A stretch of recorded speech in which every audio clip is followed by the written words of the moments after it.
Yes, good morning everyone. बेटा कल हम लोगों ने डिफरेंशिएशन टॉपिक स्टार्ट किया था। हम लोग बेसिक क्लासेस चल रही है हम लोगों की। बेसिक क्लासेस में मैंने आप लोगों को सबसे पहले अलजेब्रिक इक्वेशन पढ़ा दिया था। अलजेब्रिक इक्वेशन के बाद में मैंने आप लोगों को ट्रिग्नोमेट्री के वॉल्यूम 1 एंड वॉल्यूम 2 है। फिर देन आप लोगों को लॉगरिथम सिखाया था और कल से हम लोगों ने डिफरेंशिएशन स्टार्ट किया था। ठीक है ना। जिनको भी कोई प्रॉब्लम है पुरानी या पूछना है कुछ तो अभी पूछ लो। और अगर आप लोगों ने पहले देखा नहीं, जैसे मैं देख रहा हूँ अभी कुछ नए बच्चे कनेक्ट हो रहे हैं मेरे से, तो उन लोगों को अगर कोई प्रॉब्लम है तो पहले आप लोग YouTube पे जाकर के लिंक देखो। YouTube पे आप लोगों को पूरा का पूरा ऑनलाइन क्लासेस जो चल रही है उसके वीडियोस अपलोड कर रखे हैं लाइव क्लासेस के। अगर आप लोग वहां जाकर के देखो, वहां समझ में आता है तो ठीक है, अदरवाइज यहाँ क्लास में आके पूछ लो। ठीक है ना। और जो रेगुलर चल रहे हैं बच्चे उनको यहाँ तक कोई प्रॉब्लम है तो एक बार बता दो, कोई प्रॉब्लम है? यस, नहीं है ना। चलो तो हम लोग आज क्लास स्टार्ट करें हमारी। मैंने कल आप लोगों को डिफरेंशिएशन में क्या क्या बता दिया था बेटा, एक बार उसको समराइज कर लेते हैं हम लोग और उसके बाद फिर आगे बढ़ते हैं। देखो कल हम लोगों ने डिफरेंशिएशन करा था। जो न्यू स्टूडेंट्स हैं वो भी एक बार देख लेना, रिवीजन हो जाएगा आप लोगों का। देखो फिजिक्स में होगा क्या, फिजिक्स में बहुत सारी फिजिकल क्वांटिटीज आएगी। लेट्स सपोज फोर्स है, वर्क डन है, इलेक्ट्रिक फील्ड है, मैग्नेटिक फील्ड है, वेलोसिटी है, डिस्टेंस है, एक्सेलरेशन है, तो बहुत लार्ज क्वांटिटीज आएंगी। अब उन लार्ज क्वांटिटीज को एनालिसिस करना है तो आप लोगों के बस में ये तो है नहीं कि पूरा लार्ज क्वांटिटी को एनालिसिस करना है। कल मैंने आप लोगों को बताया था मार्स ऑर्बिट मिशन के अंदर अगर हम लोगों को मार्स पर चेक करना है कि वहां पर एक्चुअली में अगर लिविंग ऑर्गेनिज्म रह सकते रह सकते, तो ऐसा तो है नहीं ना कि पूरे मंगल ग्रह को उठा करके यह पृथ्वी पर चेक करने बैठ गए। बताओ ऐसा हुआ क्या? नहीं हुआ ना। क्या हुआ था कि वहां का एक पीस है, उस पीस का एनालिसिस करना है हम लोगों को। तो जो हमारा लैंड रोवर है वो रोटेट करता है और उससे हम लोग पता पड़ जाता है। यही तो होता है। तो हमेशा जब भी किसी भी बड़ी फिजिकल क्वांटिटी का एनालिसिस करना होता है तो उस बड़ी फिजिकल क्वांटिटी को स्मॉल स्मॉल एलिमेंट्स में डिवाइड करना पड़ता है।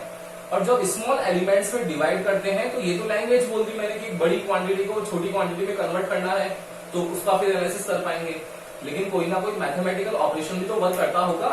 तो जो मैथमेटिकल ऑपरेशन वर्क करता है to convert the large quantities into smaller quantities, that operation that mathematical operation is known as differentiation. तो लार्जर क्वांटिटी को स्मॉलर क्वांटिटीज में कन्वर्ट करने के लिए डिफरेंशिएशन यूज करते हैं हम लोग। फर्स्ट चीज। सेकेंड चीज मैंने आप लोगों को बताई थी बेटा इसके अंदर कि डिफरेंशिएशन में चेंज कैसे निकालते हैं। तो मैंने आप लोगों को बताया था कि जब भी चेंज निकालना होता है तो चेंज के लिए हमेशा ग्रेटर वैल्यू में से लेसर वैल्यू को माइनस करते हैं। और इसके लिए एग्जांपल दिया था कि आप लोगों के लेट सपोज 10th क्लास में परसेंटेज थे 80, आप लोगों के 11th क्लास में आते हो गए 90, तो कितना चेंज हुआ? आप लोग बोलोगे कि सर 10% का चेंज हो गया। कैसे पता पड़ा आपको? कि आप लोगों ने बड़ी वाली क्वांटिटी में से छोटी वाली क्वांटिटी को माइनस कर दिया था, तभी तो पता पड़ा। तो चेंज हमेशा ग्रेटर में से लेसर वैल्यू को माइनस करके निकालते हैं। अब इसको रिप्रेजेंट कैसे करेंगे? तो रिप्रेजेंट करने के लिए मैंने आप लोगों को 3 चीजें बताई थी। भाई जैसे फोर्स है, force F equals to ma होता है, तो आप लोगों ने डिसाइड किया ना कि ma को रिप्रेजेंट करने के लिए F लिखना पड़ेगा यहाँ पर, तभी तो इक्वल का साइन लगा। तो ऐसे ही 2 को माइनस कर दिया तो कुछ ना कुछ लिखना पड़ेगा। तो रिप्रेजेंट करने के लिए अब यहाँ पर जो क्वांटिटी होती है उसमें फर्स्ट था डेल्टा, सेकंड बताया था मैंने डेल और थर्ड बताया था डिफरेंशिएशन डी। मैंने ये बताया था फिर आपको कि डेल्टा यूज होता है फॉर द इनडिफाइनाइट वैल्यूज, जहां वैल्यूज पता नहीं हो, और del and D, del operator होता है, डी डिफरेंशिएशन के लिए यूज करते हैं हम लोग सिंबल। तो ये जहां यूज होते हैं वो होता है डिफाइनाइट वैल्यूज, जहां पर वैल्यूज नोन हो, जहां पर वैल्यूज पता हो, वहां हम लोगों को डिफरेंशिएशन का यूज करना है। क्लियर है? फिर इसके बाद मैंने आप लोगों को लास्ट में जाते जाते आप लोगों को मैंने डिफरेंट फॉर्म सिखाए थे। dy by D x, D theta by D Z, D F by D R. इसका मतलब क्या होता है कि जो भी नीचे वाली क्वांटिटी होती है डिनोमिनेटर वाली, ये डिनोमिनेटर वाली, ये हमेशा स्टैंडर्ड क्वांटिटीज होती है। पहली चीज स्टैंडर्ड होती है, सेकंड चीज इंडिपेंडेंट होती है। तो जो इंडिपेंडेंट होगा वही तो स्टैंडर्ड होगा। मैंने आप लोगों को फिर एग्जांपल दिया था एक कि अगर आप लोगों की क्लास में जो टॉपर है, फर्स्ट रैंक जिसकी आई है, वो क्या है, इंडिपेंडेंट है, उसकी रैंक किसी पे डिपेंड नहीं कर रही। अब चाहे उसके 90% बने चाहे 50% बने, लेकिन अब जो second, third, fourth, fifth, sixth rank है वो उस जो टॉप स्टूडेंट्स है उस टॉपर के बेसिस पे बन रही है। कि अगर टॉपर के 50 है तो अब उसके नीचे वाला ही होगा सेकंड रैंक, अगर टॉपर के 90 है तो उसके नीचे वाला ही होगा। तो टॉपर किसी पे डिपेंड नहीं कर रहा, इंडिपेंडेंट है, लेकिन उसके जो बाद वाले हैं वो सारे के सारे डिपेंड कर रहे हैं किसके ऊपर, उस टॉपर पे। उस टॉपर के अकॉर्डिंग रैंक डिसाइड हो रही है उन लोगों की। तो यहाँ पर भी वही है कि जो यहाँ डिनोमिनेटर में लिखा हुआ है dx, dz एंड dr, ये सब के सब इंडिपेंडेंट वेरिएबल है, ये वाला और ये। और जो न्यूमरेटर में लिखे हुए हैं dy, d theta and dl, ये सारे के सारे जो है वो डिपेंडेंट वेरिएबल है। क्लियर है ना ये कहानी? गाड़ी पकड़ में आ रही है भाई, समझ में आ रही है चीजें? अब देखना, फिर हम लोग ने क्या लिखा था इसको क्या लिखेंगे हम लोग, डिफरेंशिएशन ऑफ y किसके रिस्पेक्ट में, with respect to x, differentiation of y with respect to x, same as differentiation of theta with respect to z। Same बोलो, अब आप लोग बोलोगे, बोलो इसके लिए बोलो क्या लिखेंगे बेटा, लैंग्वेज, यस बोलो, आरुषि, हिरण्या, आशी, भाभी, बोलो df by dr क्या लिखेंगे, differentiation of c with respect to r, differentiation of f with respect to r। Very good, ले सकते हो ना इस तरीके से। तो यहाँ पर ये क्लास आप लोगों की कल की थी। अब आज की क्लास स्टार्ट करनी है। आज की क्लास बहुत इंटरेस्टिंग है, सारे फॉर्मूलाज आएंगे और आप लोगों को मजा आएगा डिफरेंशिएशन पढ़ने में। अब देखना, तो अब हम लोग स्टार्ट करते हैं, इसको फिजिक्स से कैसे जोड़ेंगे वो देखेंगे। अब आप लोगों को डीपीपी मिलना भी स्टार्ट हो जाएगी, डेली प्रैक्टिस प्रॉब्लम, और उससे आप लोगों को क्वेश्चंस करने पड़ेंगे।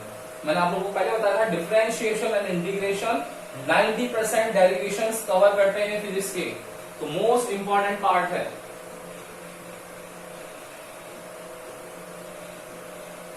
यस, हम लोगों ने एक फंक्शन ले लिया, late y is the function of x to the power n. Here y is the function of x to the power n, where x and y both are variables and n is the natural number. Where y and x is the variables and n is the natural number. Yes, अब इसका differentiation करना है। तो बताओ बेटा, इसमें independent कौन सा है, डिपेंडेंट कौन सा है, बता सकता है कोई मुझे?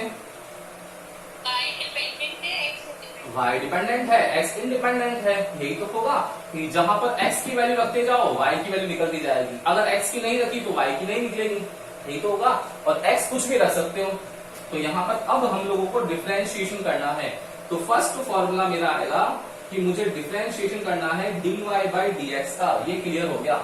अब देखना बेटा क्या होगा, d by dx, y की वैल्यू कितनी है मेरी, x to the power n। यहां ये ध्यान रखना है कि न्यूमरेटर और डिनोमिनेटर में सेम टर्म आनी चाहिए आप लोगों की, हमेशा आएगी। देखो अब क्या बताया था मैंने, डिफरेंशिएशन करना है। फर्स्ट डिफाइन क्या थी बेटा, क्या थी बोलो, कि लार्जर क्वांटिटीज को स्मॉलर क्वांटिटीज में कन्वर्ट करना है। तो आप लोग जैसे ये मार्कर है, इस मार्कर को ब्रेक करना है, तो जो जाट बुद्धि है वो तो क्या करने वाला है, इसको उठाया, हैमर लिया और हैमर से मारने लग गया, चूरा चूरा कर दिया। और जो स्मार्ट पर्सन है वो क्या करने वाला है, एक 1 पीस हटाएगा इसका, फिर 2 पीस हटाएगा, फिर 3 पीस हटाएगा, 4 पीस हटाएगा, 5 पीस हटाएगा। मुर्गी वाली कहानी याद है या नहीं है कि अंडे निकालने तो सारा एक दिन मुर्गी को तोड़ करके निकाल लो सारे अंडे, ऐसा होता है क्या, पॉसिबल नहीं होता ना, एक अंडा लेना है रोज का। वैसी वाली कहानी है कि फिजिकल क्वांटिटीज में एड ऑन करना है तो +1 से करना है, और सब्ट्रैक्ट करना है तो -1 से करना है, ताकि फिजिकल क्वांटिटीज 1 के डिफरेंस से ऑलवेज चेंज होती जाए। अब वो चाहे इंक्रीज हो तो +1, डिक्रीज हो तो -1। ठीक है ना, आ रही है चीज समझ में? स्मॉलर से लार्जर में जाना पड़ेगा तो क्या करना पड़ेगा, +1 करते हुए ऐड जाना पड़ेगा।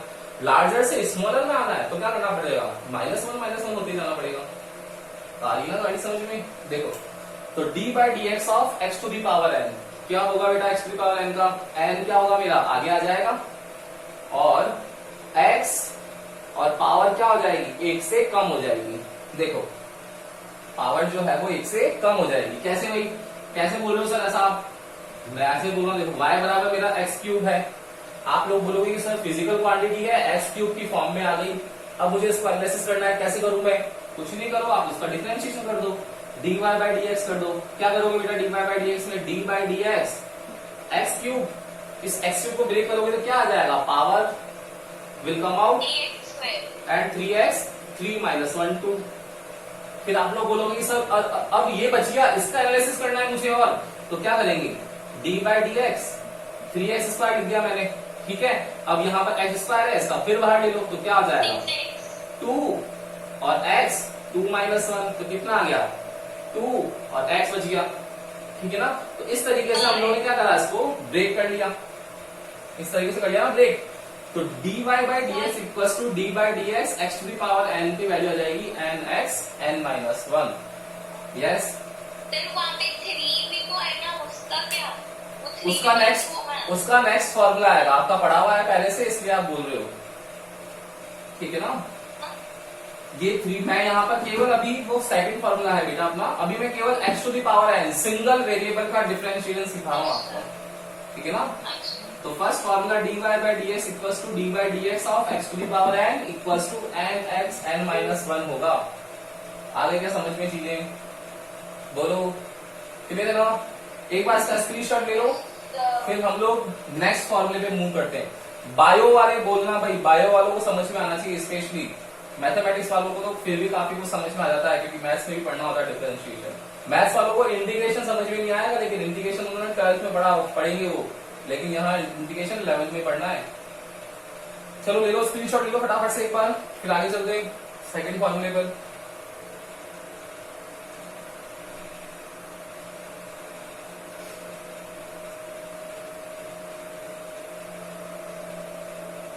ले लिया स्क्रीनशॉट, ले लिया? यस, नेक्स्ट फॉर्मूला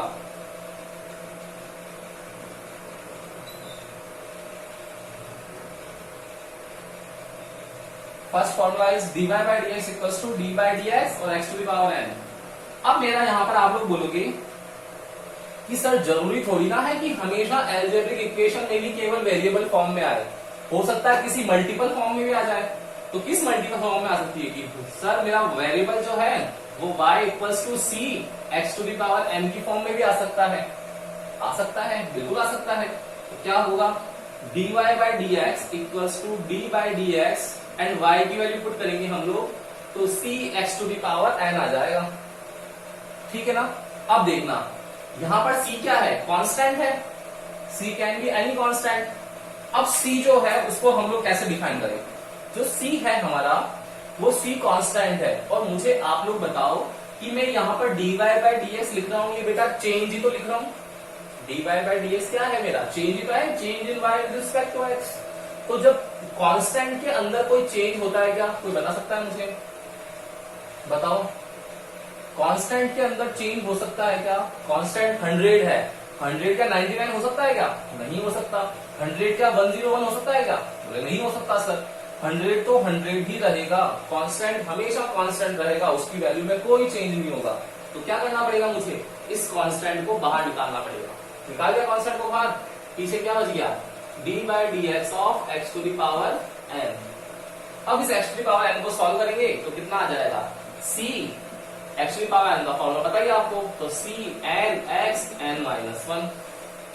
बोलो कोई समझ में आया? किसी को दिक्कत है? कोई नहीं है? अब देखना यहाँ पर मैंने ले लिया फंक्शन कि y equals to 9x to the power 5 है। देखो 9 आ गया कांस्टेंट, x आ गया वेरिएबल, और नेचुरल नंबर में वैल्यू दी हमने।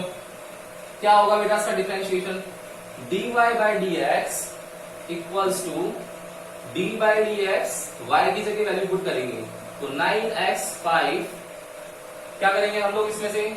इस 9 को कांस्टेंट है, बाहर ले लेंगे हम लोग 9, एंड रिमेनिंग टर्म्स मेरी क्या बच जाएगी? d by dx of x to the power 5। So x to the power 5 will give n x n minus 1. So 9 x to the power 5, 5 x 5 minus 1. So my answer is 9 5s are 45, x 4. 45x4 is my answer. आ रहा है क्या समझ में? बोलो yes और no. आ रहा है ना समझ में? तो एक बार इसका भी स्क्रीनशॉट ले लो बेटा, इसका स्क्रीनशॉट ले लो, फिर नेक्स्ट अब हम लोग नेक्स्ट फॉर्मूले में मूव करते हैं।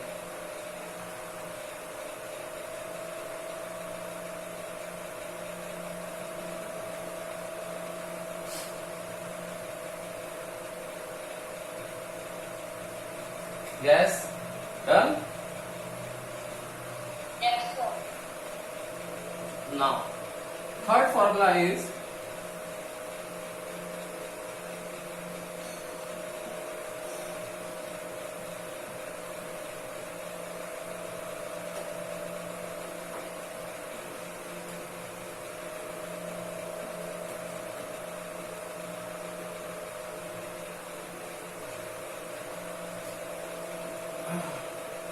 my third formula is, अब अगर एल्जेब्रिक इक्वेशन की जगह कांस्टेंट वैल्यू आ जाए, let suppose y equals to 100 आ गया, तो क्या करेंगे?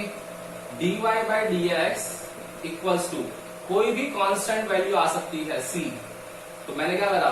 d by D x constant लिया था पिछले वाले सेकंड फॉर्मूला में, c लिया था c x to the power n, तो उसी कांस्टेंट को मैंने वापस रिपीट कर दिया कांस्टेंट। फिर मैंने क्या बताया आपको कि dy by D x change show करता है, एंड यहां पर क्या कांस्टेंट में चेंज होगा? क्या कांस्टेंट में कोई चेंज नहीं होता है, तो जब चेंज होता ही नहीं है तो कितना चेंज है? बोले आपके पहले भी 11th में 80 बने थे, आपके 12th में भी 80 बन गए, कितना चेंज हुआ? बोले सर कोई चेंज नहीं हुआ। मैं वैसा का वैसे कहा, मतलब कोई चेंज नहीं, it means zero.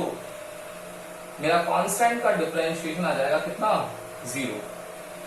For example, अब इसका भी एग्जाम्पल देख लो, एक डी बाई डी एक्स किसने लिख दिया 999, कितना जाएगा कांस्टेंट का डिफरेंशिएशन? जीरो। क्लियर है ना? अब देखो, ये तो हो गया आप लोगों के पास सिंगल टर्म्स के। अब अगर मल्टीपल टर्म्स में आए, अब आप लोगों के पास में y फंक्शन आ गया u plus v plus z. अब इसका डिफरेंशिएशन करना है, तो 3 क्वांटिटीज आ गई, उनका करना है अलग अलग। कैसे करोगे बेटा? सबका इंडिविजुअल कर लेंगे, तो dy बाई डी एक्स तो कितना आ जाएगा? d by D x u plus v plus z, मैंने y की वैल्यू पुट कर दी। अब इसको क्या करेंगे हम लोग? सेपरेटली सॉल्व कर लेंगे। जब हम लोग एक साथ प्रॉब्लम सॉल्व नहीं कर पाएंगे तो 1 बाय 1 प्रॉब्लम को सॉल्व करते हैं। यहां भी वैसे ही करेंगे कि d by D x u plus d by D x v plus d by D x z separately solve कर लिया। कोई बोलेगा कि सर माइनस लगा के दिखाओ एक बार, सबट्रैक्शन में होता है क्या? ये देखो माइनस लगा दिया, कोई फर्क नहीं पड़ेगा, यहाँ पर ये माइनस लग जाएगा, ये माइनस लग जाएगा, ये माइनस लग जाएगा, तो d by D x of u minus dv by D x minus dz by D x, minus में आ जाएगा फॉर्मूला, कोई इशू नहीं है। बोलो आ रही है समझ में चीजें? अब इसका एग्जाम्पल कैसे होगा? लेट सपोज कोई y की इक्वेशन दे दी आप लोगों को, वेरिएबल की इक्वेशन कौन सी? 5x cube plus 3x square plus 9x plus 7। अब इसको दे दिया आपको, सॉल्व करना है। कैसे सॉल्व करोगे बेटा? क्या होगा? dy by D x equals to d by D x, तो y की जगह लिखना है, तो y की जगह कितना आ जाएगा? 5x cube plus 3x square, यहां तक माइनस लिख दूंगा तो माइनस आ जाएगा, ये देखो माइनस लिख दो, minus 9x plus 7। Plus minus में कोई फर्क नहीं पड़ने वाला है, दोनों के लिए सेम फॉर्मूला लगेगा, प्लस होगा प्लस, माइनस होगा माइनस। क्या आ जाएगा सॉल्यूशन बेटा इसका? देखो डायरेक्ट करते हैं, 5 है तो 5 को बाहर ले लेंगे, और x क्यूब का कितना होगा? 3 आगे आ जाएगा, तो 3x 3 माइनस 1, तो 3x स्क्वायर बचेगा नहीं बचेगा? बोलो, मैंने 3x स्क्वायर लिख दिया, प्लस अब d बाई डी एक्स इसका निकालेंगे, कितना आएगा बेटा? 3 कांस्टेंट है, बाहर ले लिया, अब x स्क्वायर करेंगे तो कितना आएगा? 2x 2 माइनस 1, 1 को लिखेंगे नहीं, ये बच जाएगा 2x, माइनस का साइन, 9 कांस्टेंट है 9, और अब क्या बच गया? d by D x of x, d by D x of x, देखो दोनों सेम टर्म है, तो क्या आना चाहिए इसका आंसर? 1 प्लस 7 है, 7 कांस्टेंट, कांस्टेंट कितना होगा? 0, तो कितना आ गया फाइनल आंसर मेरा? 15x² प्लस 3 2 जा 6x minus 9 is your answer. आया क्या समझ में? Yes, sir. आ गया ना? एक बार इसका भी स्क्रीनशॉट ले लो, फिर आगे चलते हैं।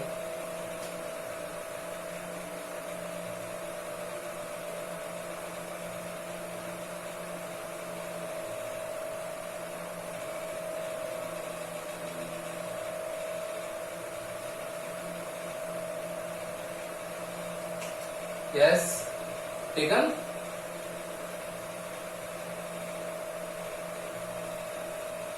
ले लिया क्या? Yes, sir. Yes, sir. चलो, तो अब हम लोग नेक्स्ट फॉर्मूला पे मूव करते हैं हमारे।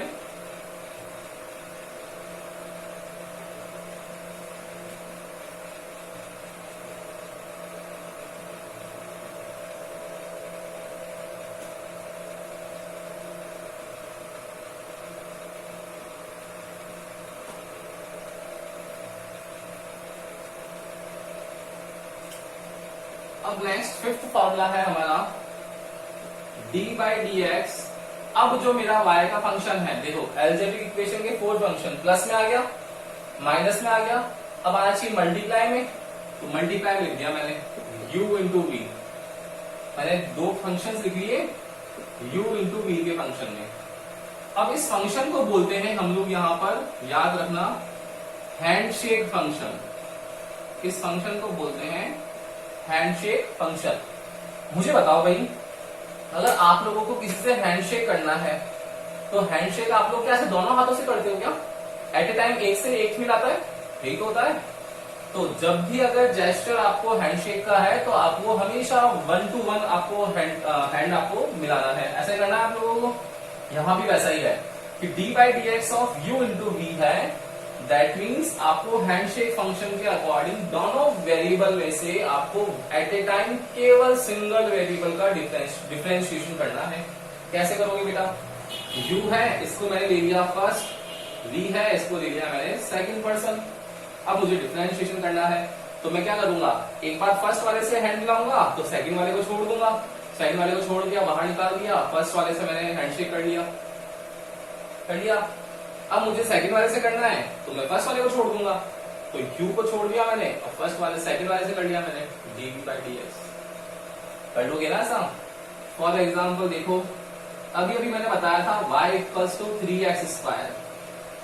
अब बच्चा एक तरीके से करेगा, क्या करेगा, बोले सर आपने सेकंड फॉर्मूला सिखाया था कि अगर मुझे dy/dx है और उसका डिफरेंशिएशन करना है d/dx 3x² का, तो आपने मुझे समझा दिया कि 3 को बाहर निकाल लो। ये 3 को बाहर निकाल दिया मैंने, और d/dx x² जो बच जाता है वो उसका डिफरेंशिएशन कर लो, तो 3x² कर लूंगा सर मैं 2x, तो मेरा आंसर आ जाएगा 6x। लेकिन कोई बोलेगा कि सर देखो यहाँ मल्टीप्लाई भी तो है, मैं इसको u मान लू, इसको मैं v मान लू, तो अब मेरा सॉल्यूशन दो आप इस फॉर्मूले से भी पॉसिबल है। सेकंड मेथड क्या हो जाएगा, बोले सर v को पहले रखना है, देखो मैंने v को पहले रख लिया x²। अब u का करना है, तो u का कितना होगा बेटा, u का हो जाएगा du/dx। u कितना है मेरा 3, मैंने 3 लिख दिया यहाँ पर। नेक्स्ट प्लस u को लिखना है मुझे, तो मैंने क्या करा, u को लिख दिया पहले 3 और d/dx ऑफ x², तो v की जगह लिख दिया मैंने x²। यही तो होगा। अब देखो कितना है answer, x², d/dx of constant will give 0 plus 3 d/dx of x² will give 2x 2 minus 1, तो ये क्या हो जाएगा 0 and 3 2 जा 6x। देखो मेरा 6x आंसर वापस आ गया, क्या आ गया ना? मतलब मल्टीप्लाई का जो फॉर्मूला है उसका एक सब्स्टिट्यूट फॉर्मूला सेकंड फॉर्मूला भी है, सेकंड फॉर्मूले से भी हम लोग उसका आंसर निकाल सकते हैं। लेकिन अब यहाँ पर आप लोगों के पास में अगर कॉम्प्लिकेशन आ जाए, कॉम्प्लिकेशन कैसे कि अगर आप लोगों के पास में ऐसी कोई वेरिएबल्स आ जाए, हम लोग आगे देखेंगे, अभी आगे जो फॉर्मूलास करते जा रहे हैं हम लोग उसमें देखेंगे, जहां पर आप लोगों को टफ हो जाए थोड़ा सा, तब उस टाइम ये फॉर्मूला अप्लाई होना बंद हो जाएगा, शॉर्ट ट्रिक जो है इसकी सब्स्टिट्यूशन फॉर्मूला। फिर हम लोगों को इस लॉन्ग मेथड से ही सॉल्व करना पड़ेगा, ठीक है ना? तो दोनों मेथड ध्यान रखना भाई। चले आगे, बोलो। तो एक इसका स्क्रीनशॉट ले लो फटाफट से, फिर आगे चलते हैं।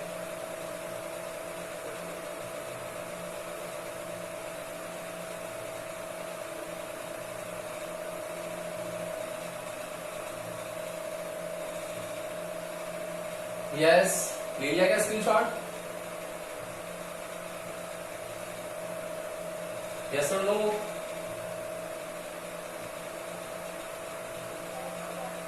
ले लिया? चलो,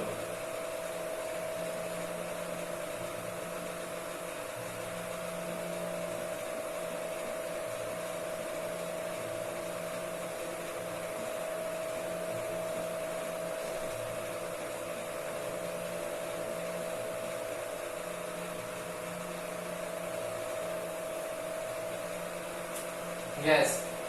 अब इसके अंदर जो नेक्स्ट फॉर्मूला है वो आप लोगों का डिवाइड का फॉर्मूला आएगा। आप लोग बोलोगे कि सर मल्टीप्लाई का आ गया तो डिवाइड का भी आना चाहिए, तो d by D x of u by v. अब इस मैथ्स, ये जो फॉर्मूला है इसका मैथ्स में यूज होता है, अपने फिजिक्स में कहीं भी यूज नहीं है।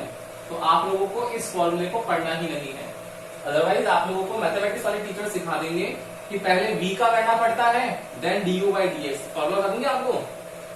देखो पहले v को रखना पड़ता है डिनोमिनेटर को, न्यूमरेटर करना पड़ेगा d u by D x, then फिर माइनस u को रखना पड़ेगा dv by D x and divided by denominator का स्क्वायर v स्क्वायर। ये फॉर्मूला होता है। अरे ये फॉर्मूला तो आप लोगों को लेकिन ध्यान रखने की जरूरत ही नहीं है फिजिक्स में, तो बायो वाले बच्चों के लिए तो मजे हो गए, बहुत इजी हो गया कि सर हमारे देखो मैथ्स वाले तो 4-4 पढ़ रहे हैं, हम 2-3 ही पढ़ रहे हैं, प्लस माइनस और मल्टीप्लाई, ठीक है ना। तो आप लोगों को ध्यान रखना है, यहाँ पर कम ही है आप लोगों का, ज्यादा नहीं है। आप लोगों को u बाई v वाला फॉर्मूला लर्न नहीं करना है। नेक्स्ट आप लोगों का इसमें फॉर्मूला आता है बेटा, नेक्स्ट जो फॉर्मूला होगा वो देखना।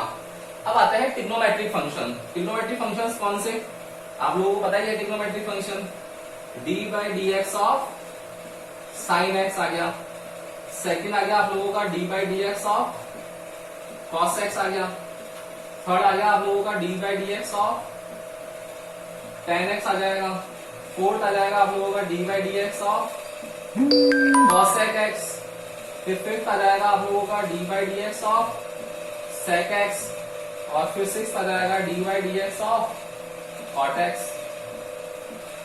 यस, ये लास्ट ट्रिग्नोमेट्रिक फंक्शन है, इनके आंसर आप लोगों को देने हैं।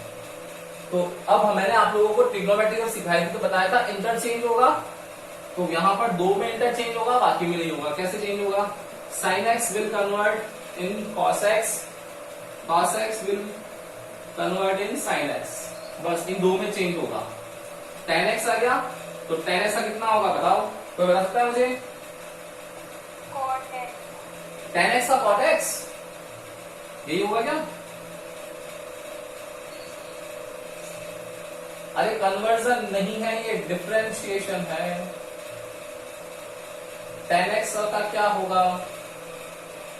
अगर चेंज करना है मुझे तो यहां ध्यान देने वाली बात है कि यहां टेन एक्स का कॉट एक्स में कन्वर्जन नहीं होगा। टेन एक्स का कन्वर्जन होता है यहां पर सेक स्क्वायर एक्स में, सेक स्क्वायर एक्स में, ठीक है ना। ऐसे ही इस सेक एक्स का होता है सेक एक्स टेन एक्स में। सेम अब कॉट एक्स बच गया तो कॉट एक्स का होता है कॉसेक स्क्वायर एक्स में, एंड कॉसेक्स का होता है किसमें?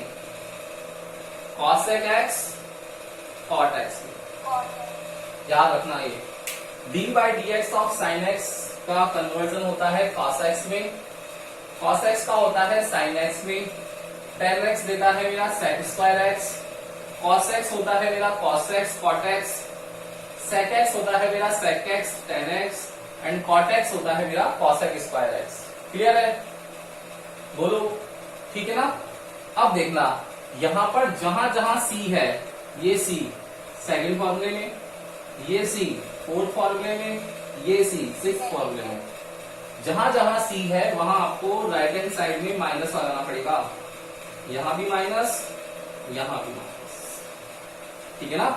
तो क्या हो जाएगा? Sine x will give cos x, cos x will give minus sin x, same ऐसे cos x will give minus cos x cot x, same cot x will give minus cos x square x। आ गया क्या समझ?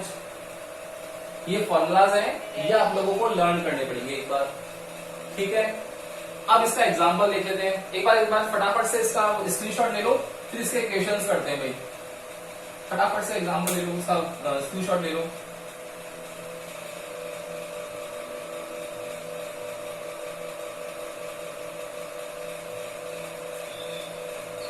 हो गया क्या? ले लिया? ले लिया? देखना अब क्वेश्चंस कैसे करेंगे इसके बेटा।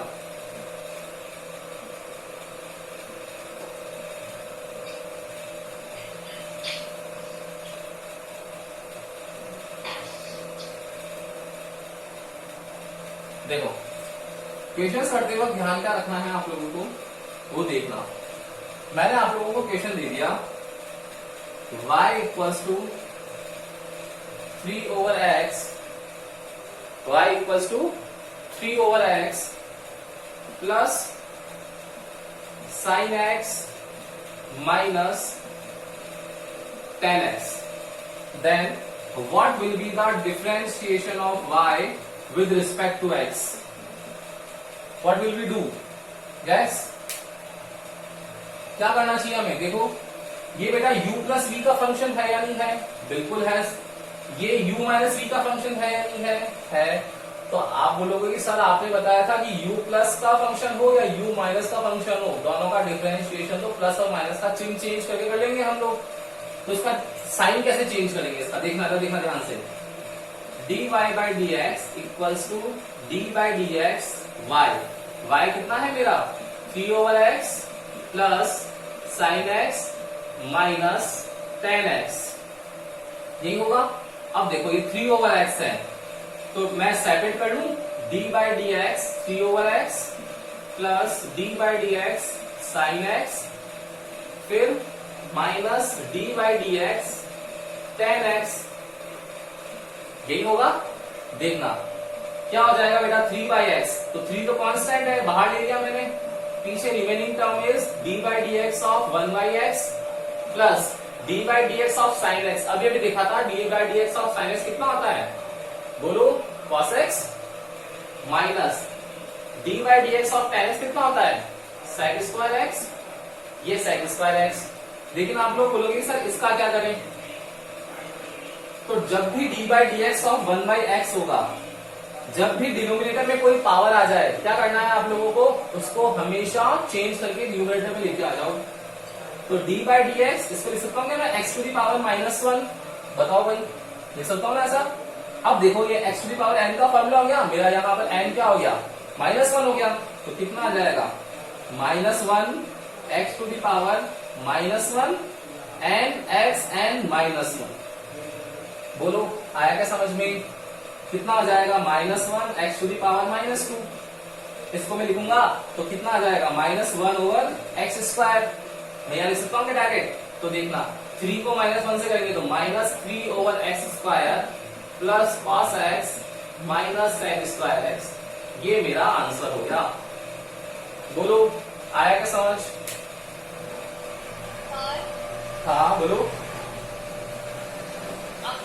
अगर हम लोग ऐसा नहीं कर सकते क्या, जो d by x है डिवाइड बाय फॉर्मूले से करके देखें। बेटा डिवाइड वाले फॉर्मूले से करोगे कितना लंबा हो जाएगा, सोचो हो जाएगा ना। आप लोगों को डिवाइड वाला फॉर्मूला यूज नहीं करना है, अगर आप लोग डिवाइड वाला फॉर्मूला यूज कर लो बिल्कुल सही है, लेकिन वो लॉन्ग मेथड है ना। हम लोगों को मैं यही समझा रहा हूँ आप लोगों को कि जैसे आप लोगों को मैंने cos 120 की वैल्यू लिखना सिखाई थी ट्रिग्नोमेट्री में, तो आपको उसी पे बैठ जाओगे कि सर देखो cos 120 है, मैं तो cos a प्लस बी या cos a माइनस बी से करूंगा, कि cos 180 माइनस 60 करूंगा या फिर cos 90 प्लस 30 करूंगा, दोनों से कर सकते हो ना। लेकिन आप लोग cos 90 प्लस 30 से करो cos a प्लस बी का फॉर्मूला लगा करके, या फिर cos 180 माइनस 60 से करो, दोनों cos 120 को देंगे, लेकिन कितनी लंबी देंगे, लॉन्ग मेथड है ना। तो मैंने क्या समझा दिया कि cos 120 निकालना है, मेरा cos 60 120 होगा, ऐसे cos 45 मेरा cos 135 होगा, ऐसे मेरा cos 30 cos 150 होगा। डायरेक्ट सिखा दिया मैं तो आप लोगों को, और लॉजिक भी सिखाया बिल्कुल रीजन दे करके। वैसा ही यहाँ पर भी है कि 3/x है, आप लोग क्या करो, कांस्टेंट को बाहर ले लो, 1/x, इसको क्या करना है, इसमें इजी तो है ये भी, 1/x से क्या करना है, सीधा सा x/x ऊपर ले लो पावर में, x -1 हो जाएगा, ठीक है ना। और बस देखो डायरेक्ट सॉल्व हो जाएगा, मेरा फर्स्ट फॉर्मूला काम हो जाएगा। मुझे डिफरेंशिएशन का जो डिवाइड वाला फॉर्मूला है वो टफ है, वो याद नहीं रखना है, मुझे इजी फॉर्मूला, बेसिक फॉर्मूला याद रखना है, n(x n-1), फटाफट से आंसर आएगा। क्योंकि यहाँ मैथमेटिक्स सॉल्व नहीं करवा रहा बेटा आपसे, जो आप लोग मैथ्स में टाइम सॉल्व करोगे, ये जस्ट मैं आपको कैलकुलेशन पार्ट सिखा रहा हूँ जो फिजिक्स में काम आने वाला है। मैथमेटिक्स में क्या होगा, आपको इस स्टेप के नंबर मिलेंगे, 3/x को सॉल्व करने के आपको मार्क्स मिलेंगे हर एक स्टेप पर। फिजिक्स में आपको इसके मार्क्स नहीं मिलेंगे, फिजिक्स में तो जो कॉन्सेप्ट रहेगा उसके मार्क्स मिलेंगे आपको। मैं इसलिए शुरू से बोलता हूँ फिजिक्स में मैथमेटिक्स का डिफरेंस जो समझना है वो अलग समझना, मैथ्स का डिफरेंशिएशन अलग चलता है, फिजिक्स का डिफरेंशिएशन अलग चलता है। यहाँ पर आप लोगों को डिटेलिंग में नहीं जाना है, सिर्फ कैलकुलेशन करके आंसर देना है। कल मैं आप लोगों को क्वेश्चन करवाऊंगा फिजिक्स वाले, ना कि मैथमेटिक्स वाले, ठीक है ना। तो थोड़ा सा जिस अकॉर्डिंग सीख रहे हैं वैसे ही सीखना है। क्लियर है ये, बोलो कर लोगे ऐसा। अब मैं आप लोगों को होमवर्क के क्वेश्चन दे रहा हूँ, करने हैं, कल मिलेंगे इसके बाद। फटाफट से होमवर्क क्वेश्चन लिख लो एक बार, फिर करते हैं। चलो